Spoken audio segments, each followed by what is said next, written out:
I was struggling badly for this. This was a great top 5, I think. Top 5 movies centred around or in a high school. And there was so many, you know. I just you suddenly realise just how many movies actually fit into the high school bracket. And I will say when I googled high school movies, one of the things that came up was the Rotten Tomatoes top 50 high school movies, so based on Rotten Tomatoes scores.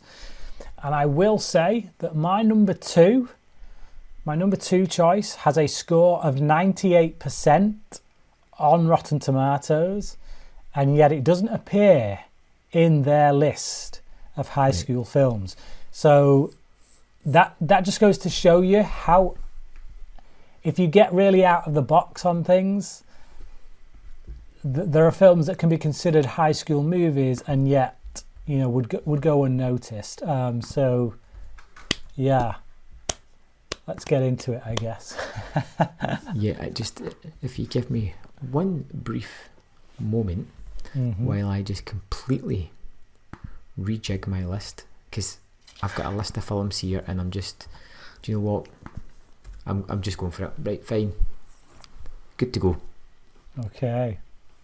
I mean, it's quite good to have something as freeing as this, you know, set in or around a school. Doesn't need to be the whole movie. But yeah, okay. Who's going to go first, Brian? Go on, I'll go first. Because yours will be no doubt, I'm imagining, I don't know, all kind of drama-based, highfalutin high school movies, where mine's are all deep down in the gutter. Movies. Hey, there's a lot to be said for being deep down in the gutter. With my people. I'll do my top 5 and then I'll do some honourable mentions, because I do want to just shout out some of the films that didn't make the cut. Number 5 for high school movies, take that as you will, is Rushmore. So yeah, this is definitely a high school movie. It mostly takes place in a high school. It's about a high school student. It's about a very clever high school student, but he kind of keeps himself back each year, I guess, just because he enjoys the life. It's kind of like the opposite to Heathers in many ways, in that this is about a student who just loves being at high school and doesn't really ever want to leave, and he finds ways to stay there, I guess. But he develops an attachment to this teacher, played by Olivia. I can't remember a second name. I wanted to say Coleman, but that's the British actress. He develops this kind of crush on her. But then one of his best friends, who just happens to be this guy who's like 3 times his age, 4 times his age, 5 times his age, maybe. No, 4. About 4 times his age. He gets the hots for her as well. So then it becomes this little bit of a competition. So it's Wes Anderson. It has that same quirkiness that all Wes Anderson films have. I think this was his second feature after Bottle Rocket.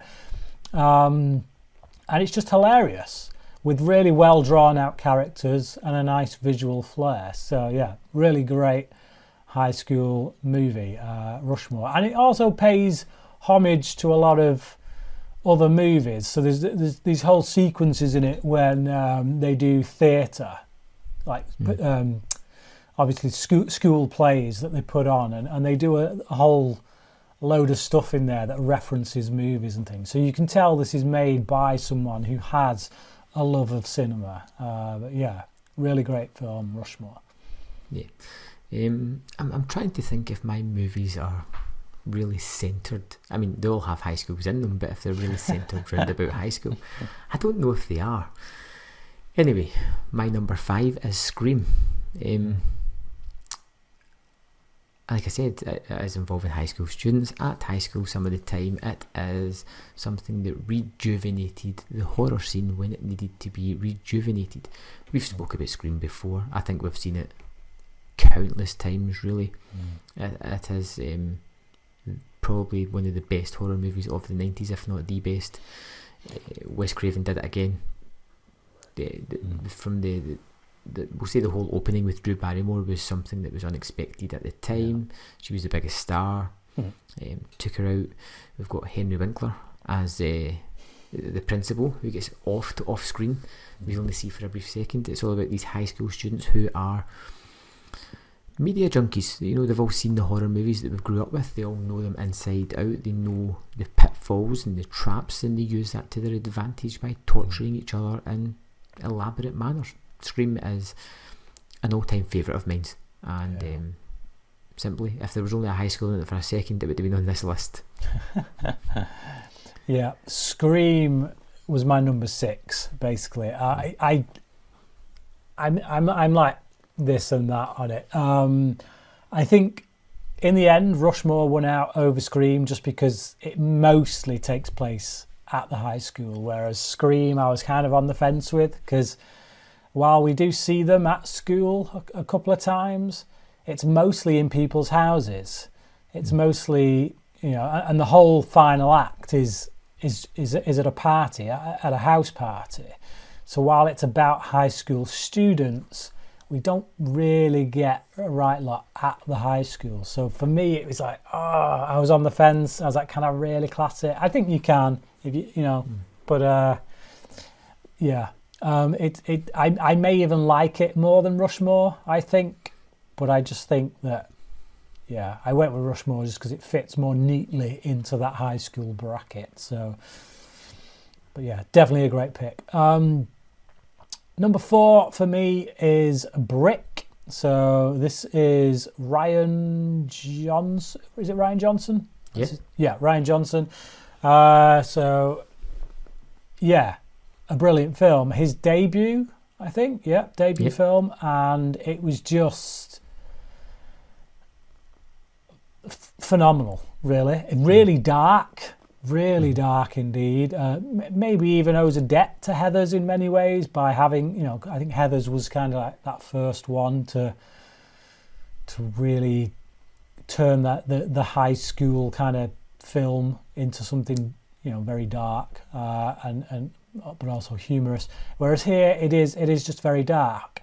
But it's also a hard-boiled detective story. You know, it's a kind of crime noir thriller of the 30s and 40s and 50s, kind of just brought up to date and put in the setting of a high school. So we have this student who kind of ends up getting embroiled in an investigation and with gangsters. So you got like the local drug dealer who's also part of the high school. He runs it out of his mum's basement, and it's just it could go so horribly wrong. But the tone of it, the dialogue, which, you know, even the dialogue is done in that kind of detective, you know, noir style of old, and it just works. Somehow it all comes together and it works. Just really good stuff. Unlike anything I've seen since or before, indeed. So yeah, brilliant. Yeah, I've obviously made an egregious error because that should have been on my list. I was lucky enough to see it in the cinema, completely blind, didn't know what I was going into, and it was ideal. The movie, it was made for me. You know, a film noir set in a school with great actors, with dialogue that was taken out of a Dashiell Hammett novel, or Philip Marlowe movie, whatever you want. It's absolutely pitch perfect, and it is a unusual balancing act that shouldn't work, but it just manages it terrifically well. And Joseph Gordon-Levitt is absolutely mesmerising in this film. Yeah, you're right. My number 4 is Heathers, the movie we've just talked about. for all the reasons we've talked about. It's a sort of poke the fun at high school society while delivering a message at the same time, which is very hard to do without becoming overly saccharine or in your face, and I think they do it terrifically well. Yeah. My number 3 is Heathers. It's just, what more can you say? Brilliant film that really set a trend. Dark, humorous, great characters, and just endlessly rewatchable. So, yeah. My number 3 is Back to the Future. It's set in a high school, quite prominently. It's got a current day generation high school, Michael J. Fox and teachers that are there. It goes back in time to his mother and father and how they dealt with school, how the school was different at that time, and things are still the same. You get the school bully, and what are you really going to say about Back to the Future? If you don't know about it just now, what rock have you been living under? It's terrific. It's amazing. We all know that. The end. Yeah. It's been so many years since I've seen Back to the Future because, it's like, it's one of those films that literally got played to death when I was a teenager and when I was a young boy. And I literally got sick of it. And that it doesn't take away how great the film is, because it is great. You know, there's only one reason that I could watch it that many times to the point that that I got sick of watching it, and that's because it's a great film. So, you know, when people mention Back to the Future, I fully agree that it's a great movie. It's a classic of the 80s, but I've never been able to bring myself to watch it again. For a good 10, 15, more like 15 years now, I've probably not seen Back to the Future. I've got the trilogy box set upstairs, but I just... Perfect. I went on the 21st of October 2015. The cinema had the trilogy playing, one after another, and I went and saw them on the big screen, and it was just that first one. I mean, the second and third are good, but that first one just nails everything. Every joke works, the pacing works, the whole tale is just magical. It's just so much fun. And for something that I was like, I've seen it countless times, revisiting it again, it just blew my socks off again at just how fantastic it is. Like you said, people call that a classic for a reason. Yeah. It just again, it's like going back to the time it was made. There wasn't a right lot like this, you know, taking that high concept, time travel, things like that, and then sticking it in this high school setting. The two characters, Marty McFly, Doc McBrown, they just gel so well, and they shouldn't, but they do.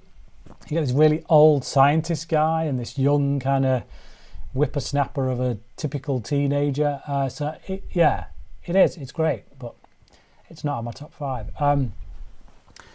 My number 2, and like I say, so this is a film that has a 98% score on Rotten Tomatoes. It didn't appear in their list, and that's clearly because they don't see it as a high school movie. But I do, and it's one that we've reviewed already on Brits on Flicks. It is Let the Right One In. Okay. So much of this film does actually take place in a high school setting. So you got this main character who is being bullied at school. You got the final set piece at the end where the vampire girl, boy, whatever, takes these bullies down. So it is a coming of age story once again in that regard. But again, it's one that has a very dark twist, because actually when this kid, Oscar, comes of age, so to speak, it's actually one of the most depressing things imaginable, because he believes he's found his calling, his true love, all those things that they kind of point to in high school movies. But actually, he's become a slave. You know, he's started the journey. He started on the road to this life of slavery and servitude, which we see in this character at the beginning of the film. This guy who's looking after Ellie. That's where he's heading. That's how his life is going to end up. So it's very depressing in that regard, and it's really a film about evil and it's the ways it manipulates and hides like a wolf in sheep's clothing. So yeah, really great film, but definitely not your more upbeat John Hughes style high school movie. My number 2 is Grosse Pointe Blank.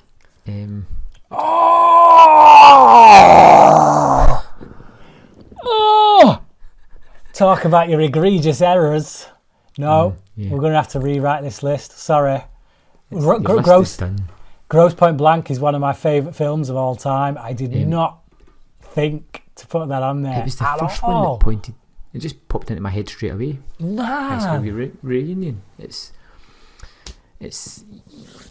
you take a John Hughes movie and you play it through, and then at the end of it, you have the characters taking really dramatic turns. One goes and joins the army.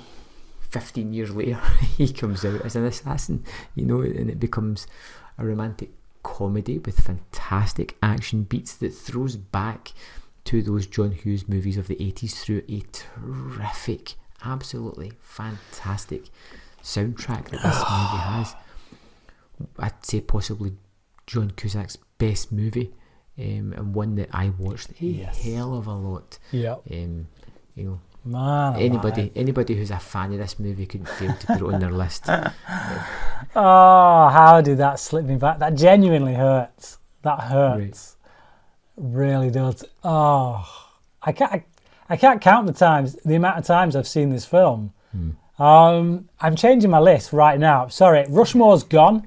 Brick is my number 5. Heathers is my number 4. Let the Right One In is my number 3. My number 2 is Grosse Pointe Blank. I'm sorry, it has to be done. I'm changing it because it's one of my favourite movies of all time.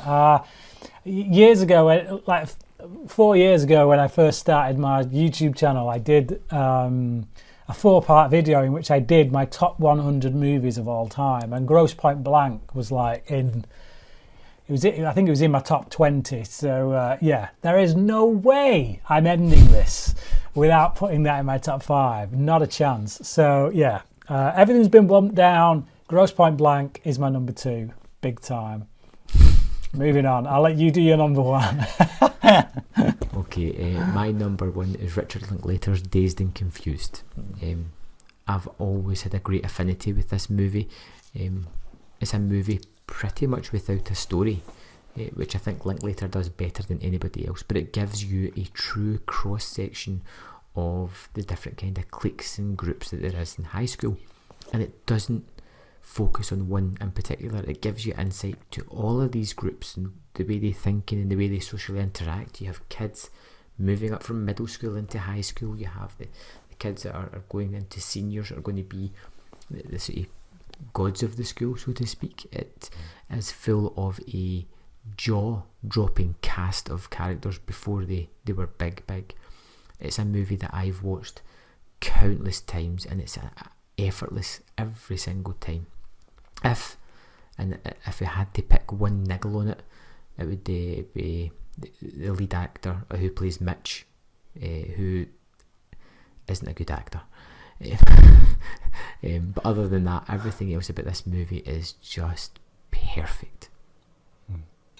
Yeah, I remember seeing Dazed and Confused when I was probably about 13. Loved it, found it hilarious. I've not seen it since. Oh, wow. Yeah, it is one that I know a lot of people rate very highly indeed. So I've no doubt that it may have even appeared on this list had I, had a clear recollection of it. But I just simply don't remember enough about it other than Matthew McConaughey's all right kind of thing. So, yeah. Nowhere else to go with that one. But it's definitely on my must-watch again at some point soon. We need to get that on the show at some point. Yeah, indeed. Okay, so my number one is Donnie Darko. I just love this film. Love it. Even now, it's in my top 20 movies of all time, possibly top 10. It's just phenomenal. One of the best debuts ever made from a director, I think, in Richard Kelly, who sadly has kind of disappeared, which is really sad, because actually I do enjoy Southland Tales. It's nowhere near the level of Donnie Darko for sure, but there's something about it that I did like. And The Box, his third film, I love. I've got no qualms about it. I love The Box. I think it's a very, very underrated film indeed. I think maybe the lack of success of Southland Tales really hurt the chances for The Box, but yeah, if people haven't seen that film, they definitely need to go and see it. So as far as debuts go, yeah, Donnie Darko, absolutely brilliant. It's one of those films that really does leave itself wide open to interpretation. There is a very specific interpretation to it that the director kind of fleshes out more in the director's cut of the film, which I've still avoided. I did start watching it one time, but for whatever reason I didn't finish, and then I've never gone back, because everyone that has seen it that I know says that the theatrical cut's better, and that actually by trying to explain stuff it loses something, and I think it is a film best left to the viewer, to the audience, to kind of draw their own meaning from it. For me, it is simply just a tale about this boy, Donnie Darko, who, despite all his problems, his mental issues, he chooses the life of others over that of his own. He makes a sacrifice and he comes to terms with it. He travels back in time and he puts himself in the spot where he would have died in order for the rest of the town to live. And in doing that, this is the way I read it anyway, in doing that, all those people he saved somehow know, despite the fact that he's gone back in time, he's changed time, they shouldn't really know.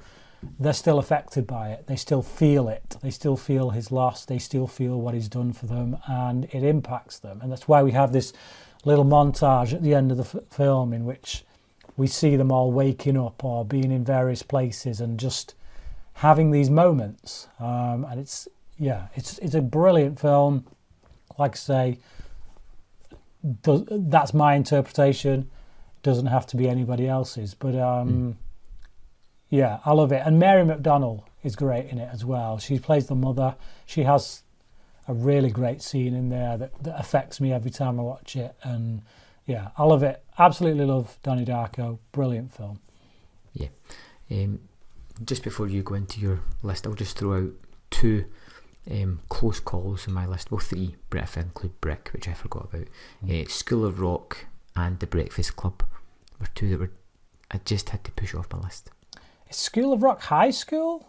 I don't know. I suppose it is, isn't it? I think they are. Yeah, they're high school kids, aren't they? Oh, man alive. It wouldn't have made my top 5, so that's fine. But it definitely makes my honourable mentions. Was there another one? Did you say? The Breakfast Club. Breakfast Club. Yeah. So here's mine. My honourable mentions.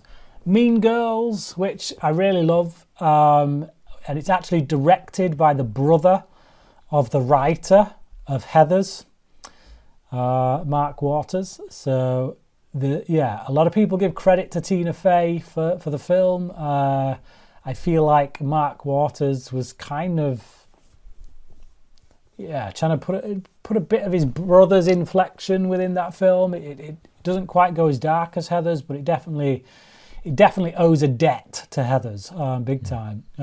Ghost World, again, another one that's been so long since I've seen it, I didn't feel comfortable putting it any higher. The Class, which is a French film that I saw it at the cinema, and I'd never been so